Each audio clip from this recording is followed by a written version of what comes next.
ചൂട് കൂടി വരികയാണ്. നമ്മളിപ്പോൾ ഏത് തരത്തിലുള്ള വസ്ത്രങ്ങൾ അണിഞ്ഞായിരുന്നാലും ചൂടിനെ അതിജീവിക്കാൻ കഴിയുകയില്ല. സംസ്ഥാന ദുരന്ത നിവാരണ അതോറിറ്റിയുടെ അഭ്യർത്ഥന പ്രകാരം ഖാദിയിലേക്ക് തിരികെ എന്ന ആഹ്വാനമാണ് വന്നിരിക്കുന്നത്. ഖാദി ഉൽപ്പന്നങ്ങൾ ധരിക്കുക ഈ ചൂടിനെ അതിജീവിക്കാൻ. നമ്മളോടൊപ്പം ചേരുന്നത് ഖാദി ബോർഡിന്റെ മെമ്പർ കൂടിയായിട്ടുള്ള സാജൻ തൊടുകയാണ്.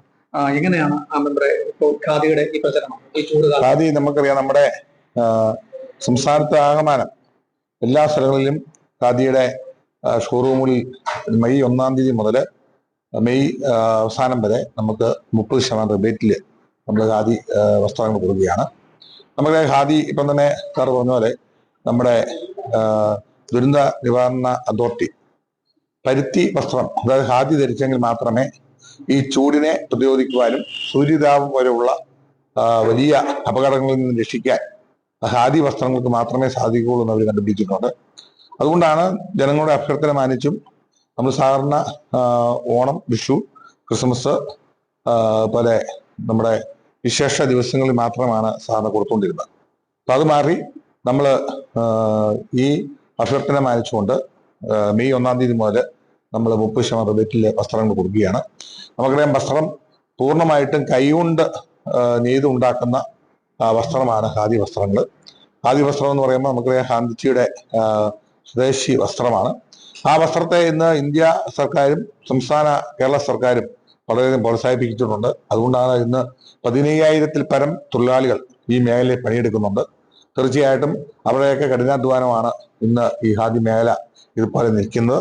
നമുക്കറിയാം, ഖാദി എന്ന് പറയുമ്പോൾ തണുപ്പുള്ള കാലാവസ്ഥയിൽ ആ ഖാദി വസ്ത്രം ചൂടുള്ള കാലാവസ്ഥയിൽ തണുപ്പും തരുന്ന ഒരു പ്രത്യേക ഒരു വസ്ത്രമാണ് ഖാദി വസ്ത്രം. അപ്പൊ ആ ഖാദി വസ്ത്രം നമുക്ക് ധരിക്കുവാനുള്ള അവസരമാണ്. അതിന് 30% റിബേറ്റ് നമ്മൾ നൽകുന്നുണ്ട്. മാത്രമല്ല, അലർജി പോലെയുള്ള അസുഖങ്ങൾ നമുക്കില്ലാതെ വരും. അപ്പൊ ഈ അലർജി പോലുള്ള അസുഖങ്ങൾ ഖാദി വസ്ത്രങ്ങൾ ധരിച്ചാൽ നമുക്ക് ഒഴിവാക്കാൻ സാധിക്കും. മാത്രമല്ല, ഖാദി എന്ന് പറയുമ്പോൾ ഇന്ന് കേരളത്തില് ആകമാനം സംസ്ഥാന സർക്കാർ തന്നെ പറഞ്ഞിട്ടുണ്ട്, എല്ലാ സർക്കാർ ജീവനക്കാരും ആഴ്ചയിൽ ഒരു ദിവസം ഖാദി ധരിച്ച് ഖാദി മേഖലയെ സഹായിക്കണം എന്ന് പറയുന്നുണ്ട്. അപ്പൊ അതിനനുസരിച്ചുള്ള ആൾക്കാരുടെ ഒരു സപ്പോർട്ട് നമുക്ക് ഈ മേഖലയിൽ കിട്ടുന്നുണ്ട്. തീർച്ചയായിട്ടും നിങ്ങളുടെ എല്ലാവരുടെയും സപ്പോർട്ടും സഹായവും സന്നദ്ധമായ പ്രവർത്തനങ്ങളും ഈ മേഖലയിൽ ഉണ്ടായെങ്കിൽ മാത്രമേ നമുക്ക് ഖാദി മേഖല പിടിച്ചു നിർത്താൻ സാധിക്കുള്ളൂ. ഇന്ന് ഒട്ടനവധി ആൾക്കാർ ഖാദിയുമായിട്ട് ബന്ധപ്പെടുമ്പോൾ അവർക്ക് റിബേറ്റ് വലിയൊരു അനുഗ്രഹമാണ്. കാരണം ആ റിബേറ്റ് അനുഗ്രഹമായെങ്കിൽ മാത്രമേ ആൾക്കാർക്ക് നല്ല വിലയാണ്. കാരണം നമുക്കറിയാം, ഇത് മെഷീൻ ഒന്നും ഉപയോഗിക്കാതെ വസ്ത്രങ്ങൾ നെയ്തെടുക്കുന്നുണ്ട്. അതിന് കൂടുതൽ പണി നമുക്ക് വരുന്നുണ്ട്. അതുകൊണ്ട് ഇതിന് തുക സ്വല്പം കൂടുതലാണ്.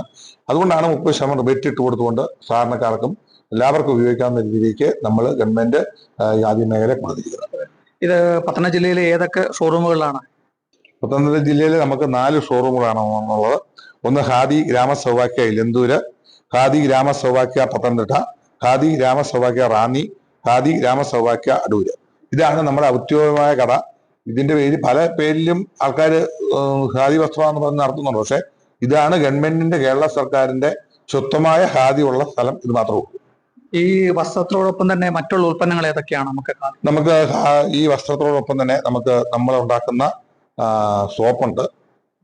അതുപോലെ നമുക്ക് എള്ളെണ്ണയുണ്ട്, നറുതേനുണ്ട്. അതുപോലെ നമുക്ക് നമ്മുടെ തുണി സഞ്ചികളുണ്ട്. അതുപോലെ നമുക്ക് സോപ്പ് ഞാൻ പറഞ്ഞല്ലോ. അപ്പൊ അങ്ങനെയുള്ള അനുബന്ധ സാധനങ്ങളെല്ലാം ഉണ്ട്. അതെല്ലാം നമ്മുടെ ശുദ്ധമായ സാധനങ്ങൾ കൊണ്ട് ഉണ്ടാക്കുന്ന 100% ഗ്യാരണ്ടിയുള്ള സാധനങ്ങളാണ് നമ്മുടെ ഖാദി ബോർഡ് കൊടുക്കുന്നത്. ക്യാമറാമാൻ പ്രദീപ് അങ്ങാടിക്കലിനൊപ്പം പ്രസാദം J, Kerala vision news, Pathanamthitta.